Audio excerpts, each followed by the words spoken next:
Isso mesmo, né, Léo? Hoje, iniciando aí o mês de março, nós vamos falar de um assunto muito interessante, assunto que quase ninguém comenta, porque março é o mês mundial de conscientização da endometriose. Que palavra é essa? Né? O que significa isso, né? Exatamente. E é para isso que nós vamos falar com o Dr. Maxel Alves. Falei certo, doutor? Maxley. Maxley! Eu sabia que eu tinha errado, gente. Doutor, seja muito bem-vindo aqui no programa Viver Goiás para estar tirando essas dúvidas da mulherada, que é o nosso maior público, mas nossa também, que é importante, né? Que os homens também fiquem por dentro desses assuntos. Sim, né? com certeza. Bem-vindo. Eu que agradeço, Leonardo. Obrigado, Breno. Seja bem-vindo, doutor. Eu que agradeço, obrigado. Doutor deve ser meu parente, né? Porque Alves também só pode ser. Só que eu errei mas que no todo próximo, mundo, né? Mas todo mundo que tem esse sobrenome Alves é gente boa. Que bom. Eu acho que o doutor é. Doutor, aí, tá vendo, né, doutor? Fala-se muito da questão da endometriose. Gente, que é um nome assustador. E até pouco tempo atrás a gente não ouvia falar muito, né? Então, assim, ele vem por meio do quê? Fala um pouco pra gente, um resumo, para depois a gente começar a entrar aprofundadamente nesse assunto. Certo. Endometriose, esse mês, né, igual o Breno falou, é o mês da conscientização da endometriose, assim como do câncer, né, que a medicina cria essas cores para poder lembrar, né, e desmistificar algumas coisas. A endometriose é uma doença antiga, na verdade, ela tem um subdiagnóstico.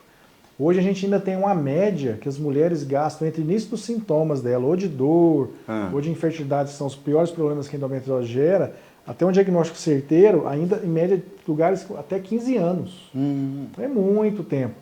E a mulher tem uma coisa que o homem não tem. A mulher tem um período fértil de gestação, que ela pode engravidar, que vai desde quando ela menstruou até próximo dos 40, 45 anos. Então a mulher tem esse limite também. Então se você tem um diagnóstico 15 anos depois de um sintoma, você encurta mais ainda essa condição. E é uma questão hereditária, que a maioria das doenças também vem puxando, né? Sim. E a endometriose também entra nessa questão? Existe uma correlação de 70% de correlação genética. Quando a gente pega uma mulher com endometriose, a gente pode procurar na família, que ou a mãe já tirou o útero por alguma razão, ou tem uma prima, ou tem uma irmã, então existe uma correlação de 70%. Tem um fator genético muito importante. Por que é uma doença que é difícil de ser diagnosticada? Então, hoje os exames recentemente conseguem ver. Pra vocês terem ideia, a gente fala assim, os radiologistas, mesmo no meio dos radiologistas, são especialistas em exames de imagem, a gente tem alguns que são especialistas nisso. Então, por exemplo, uma ressonância, se as lesões foram menores que 5 milímetros, por exemplo, parece muito pequeno, mas o exame ainda não consegue te dar essa imagem. Sim. Então, mesmo assim, o ultrassom. Então, a gente tem uns exames que a gente chama de mapeamento para endometriose. O que é isso? Vamos mapear, procurar o tesouro, ir atrás de onde está o problema. Né? Certo. Então esse exame ele norteia a gente. Ele nem sempre vai conseguir coincidir o que o exame fala com o que você acha numa cirurgia, por exemplo. Mas o que o exame vê, com certeza você tem. Mas numa cirurgia você vai ter coisas além, que infelizmente o maquinário ainda não consegue nos dar. Cada dia tem melhorado mais. Por isso que o diagnóstico tem se encurtado também. Esse tempo a gente tem conseguido trazer um pouco menos tempo para isso.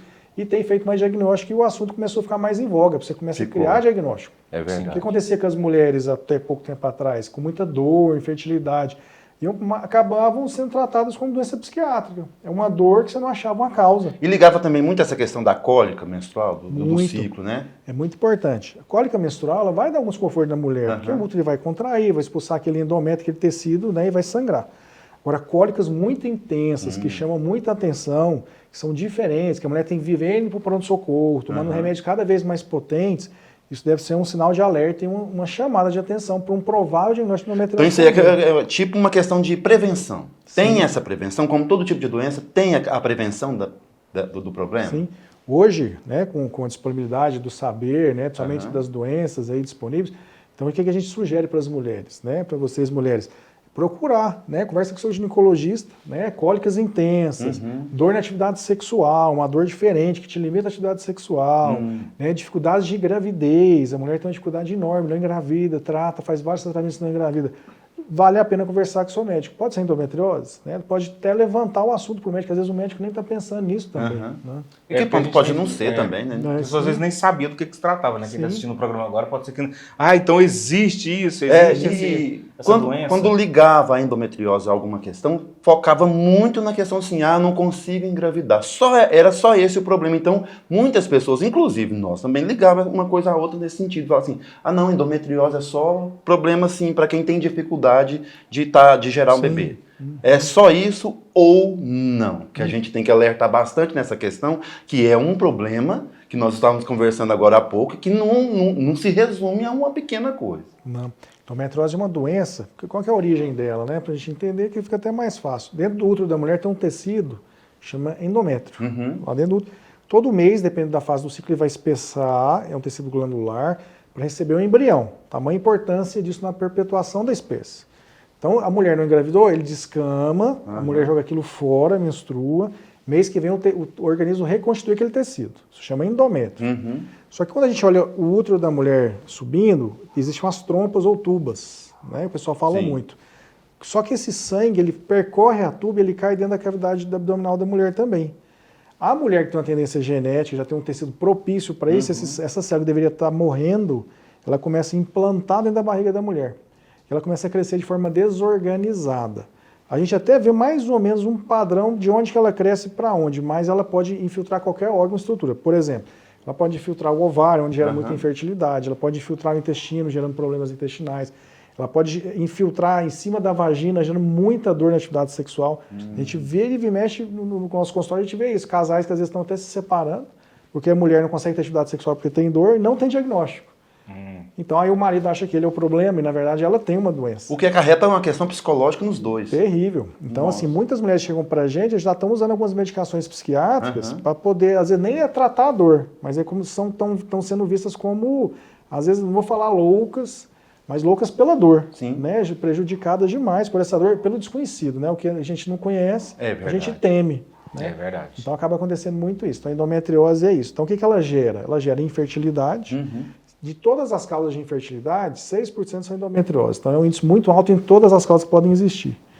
E a maioria delas vai ter dor, principalmente cólicas menstruais intensas e dor na atividade sexual, que limita o ato sexual delas. Então 82% delas vão ter tanto dor quanto infertilidade. Então isso é uma coisa que tem que chamar muito a atenção das mulheres. E a partir de qual período, de qual idade, doutor, que já começa a ter, a mulher já começa a ter um sintoma, de ter esse desconforto? Então, a gente fala que desde lá que ela começou a menstruar, normalmente são aquelas meninas que têm cólicas menstruais intensas, claro que na adolescência, isso é imaturo ainda, a mulher vai ter, né, cólicas e tudo.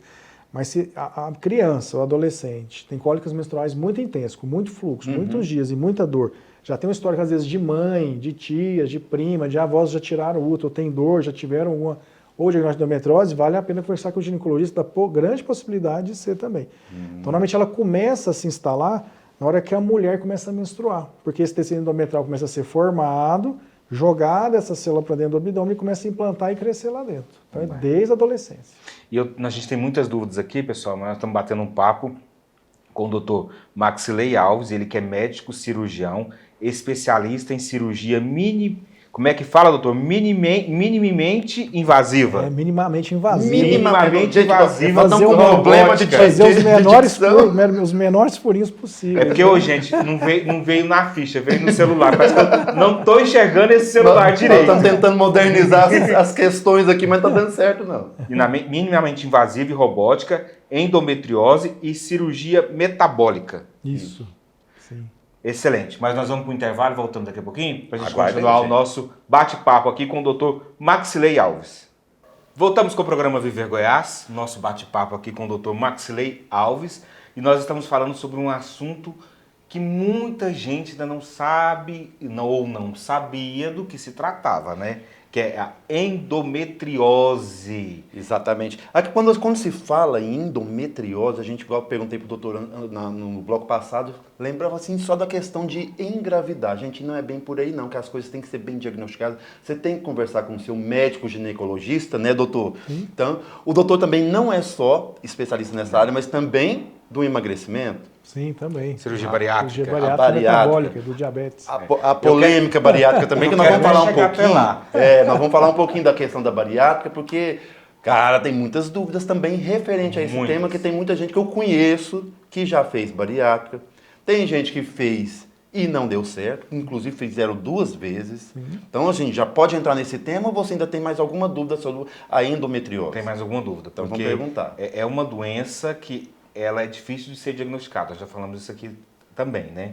Só que ela está atingindo já 6 milhões, eu peguei esse número aqui, 6 milhões de brasileiras. Então, a estatística a gente fica entendida, mas em média a gente está vendo cada vez mais no mundo, quando se faz mais diagnóstico, conscientiza mais, se informa mais, a gente fala que em média de 1 a cada 10 mulheres praticamente tem endometriose. Então o índice está tanto quanto às vezes o diabetes. Claro que ela vai ter seus graus, né? Grau que menos dor, grau que não atrapalha engravidar e os graus avançados, que vão gerar muita dor e infertilidade. Mas se fala, tem estatística falando em 20% dependendo da população. Nossa, e a gente vê que o estilo de vida, uso de hormônios, né, isso tudo tem modificado, bebida.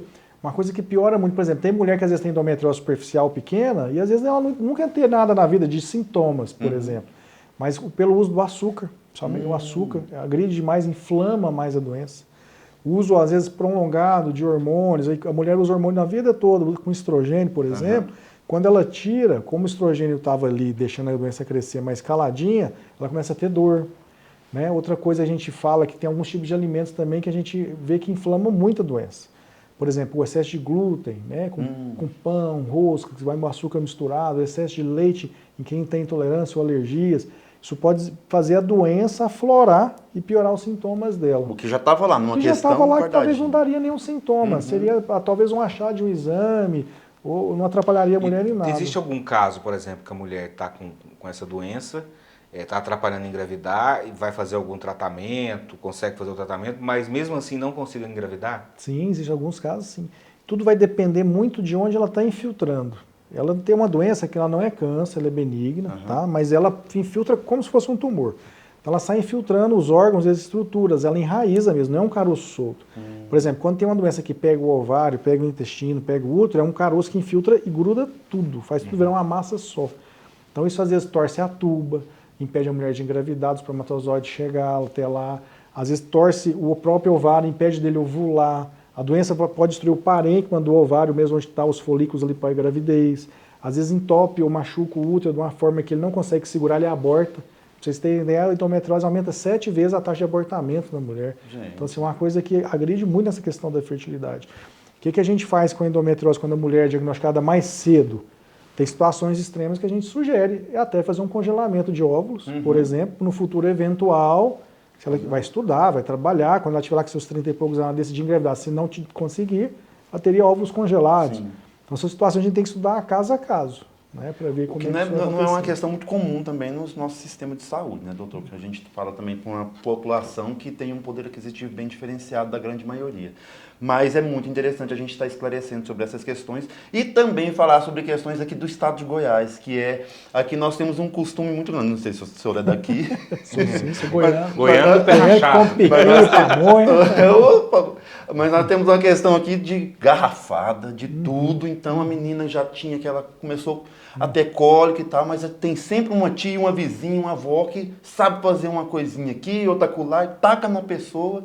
Bebeu, opa, melhorei. E isso pode estar sendo assim, uma camuflagem, né, da endometriose ou de problemas piores também, né? Sim, porque às vezes a pessoa não faz o diagnóstico da doença, ela trata muitos sintomas, descobre lá uma erva. Por exemplo, vou te dar um exemplo hoje, que para quem tem endometriose usa-se muito, cúrcuma, que é o açafrão. O açafrão, né? Hoje eles vendem até as cápsulas bem concentradas, e eu já vi falar que tem ampolas venosas, né, para se aplicar ali. Eu faço uso, aí, não para endometriose, minha gente. Uai, que é anti-inflamatório, né?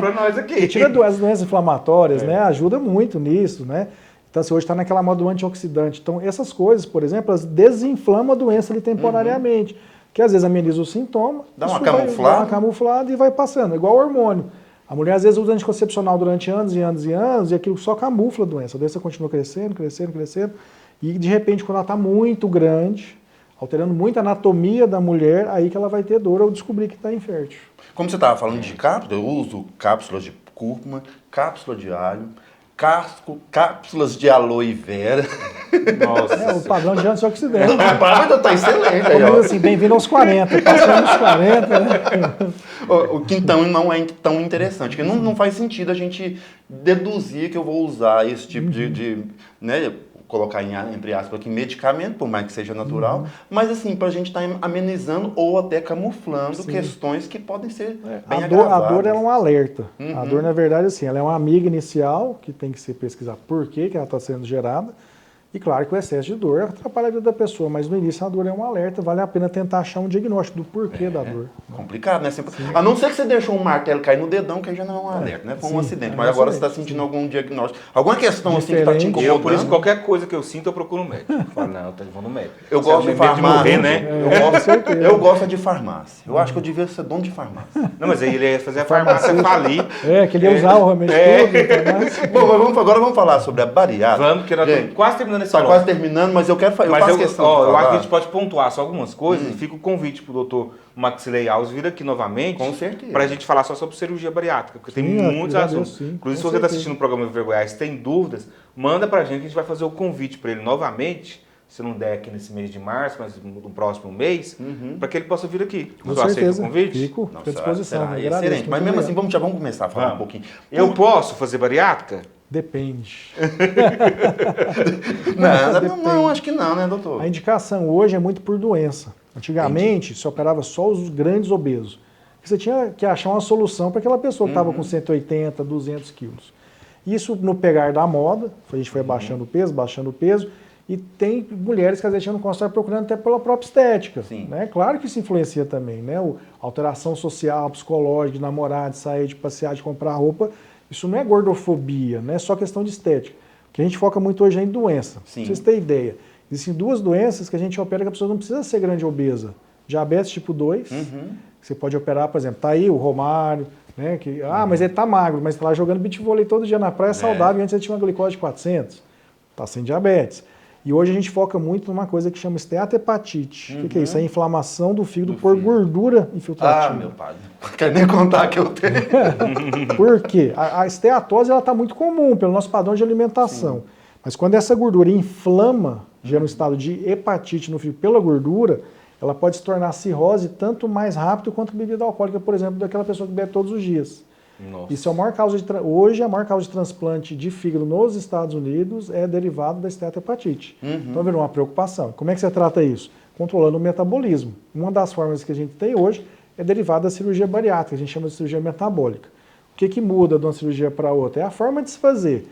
A gente aprendeu nesses 50 anos que, tanto de alça que eu mexo para cá, eu mexo em tal hormônio. Se eu mexer em alça para cá, eu mexo em tal hormônio. Então isso é um aprendizado. A cirurgia de hoje já não é igual à cirurgia dos anos 2000 lá no começo. Eu conheci muitas pessoas. E jamais é igual à cirurgia de 40 anos atrás. Né? Tanto que a gente foi modificando, né? Pelo aprendizado. E eram poucas pessoas que eu conheci que iam realmente por questões de saúde. Né? Porque nós, principalmente agora, nós estamos vivendo numa sociedade que cobra muito mesmo, a estética mesmo. Isso, né? também. Então, assim, tem muita gente que está indo, colocando balões, e tanta coisa que coloca dentro da barriga. Emagrecimento, né? Mas não está indo pela questão só da saúde. Estão pensando primeiro em emagrecer, em colocar uma roupinha bonitinha para fazer TikTok, do que nessa questão. Então a gente tem que pensar prestar muita atenção nos médicos também. Porque é uma cirurgia. É uma cirurgia que muda não só o seu jeito de comer, as formas de comer, mas muda o seu metabolismo. Você corta o estômago, você mexe no intestino. Tem seus riscos, não deixa de ter seus riscos. Então a gente tem que casar muito, tem que ter uma responsabilidade, principalmente nós médicos, né, da área da saúde, a gente tem que ter essa responsabilidade de filtrar. Para você, eu já fiz isso no consultório, a pessoa às vezes sai de lá muito brava, mas eu vou procurar fulano e fulano opera.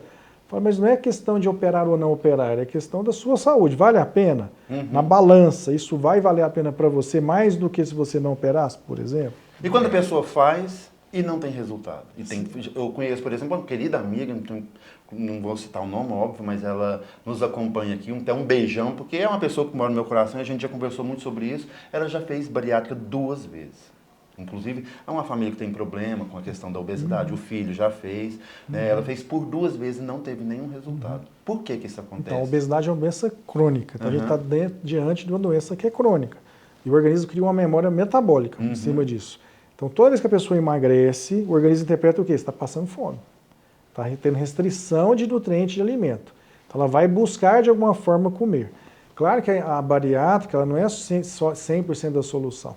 A gente tem que ver se tem alterações psicológicas. Por exemplo, tem gente que tem compulsão alimentar. Sim. Tem gente que às vezes você opera, ela troca a compulsão. Ela comia muita massa e doce, ela passa, já viram muito isso, passa a beber muito, por exemplo. Sim. O álcool é muito calórico. E aquelas pessoas que induzem o vômito? Terminou de comer, se isso sentiu um quase terror. estourando, vai lá e joga fora. Então, a bulimia, na verdade, infelizmente, ela é muito comum. No caso de quem faz bariátrica. Nem só de quem faz bariátrica. 25, existe uma estatística da psicologia que fala que 25% das pessoas, em alguma fase da vida, praticam bulimia. Ou para comer mais, por uma questão aí psicológica de ter aquela sedação pelo excesso de comida, ou até para emagrecimento, não engordar. A princesa Diana lá praticava bulimia. E a gente, infelizmente, vê isso. E a bulimia não é uma coisa nova. Você for ver os bacanais romanos, o que você tinha nos bacanais romanos? Os vomitórios. As pessoas comiam, bebiam, iam lá, vomitavam para voltar para a festa. Não dá pra namorar com a pança cheia, né? Tô falando que o doutor vai ter que voltar aqui. Ele vai ter que voltar. Porque o Léo já tá perguntando tudinho que a gente já tinha dúvida aqui. Mas a gente quer que o doutor volte pra gente tratar só desse tema. Vamos agradecer a presença do doutor aqui.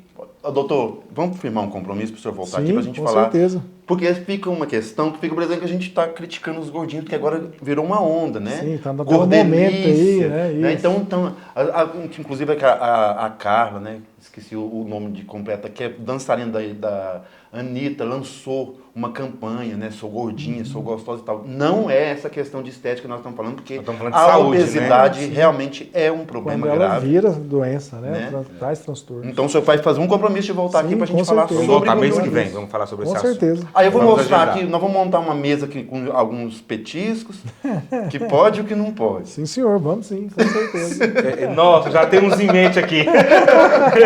Doutor Maxilei Alves, muito obrigado pela Eu que sua presença agradeço, no programa Breno. Goiás. Agradeço, Leonardo. Obrigado. Muito obrigado pela oportunidade de estar aqui com vocês. Nós que agradecemos. Vamos ao intervalo? Bora. Sai daí não, voltamos já.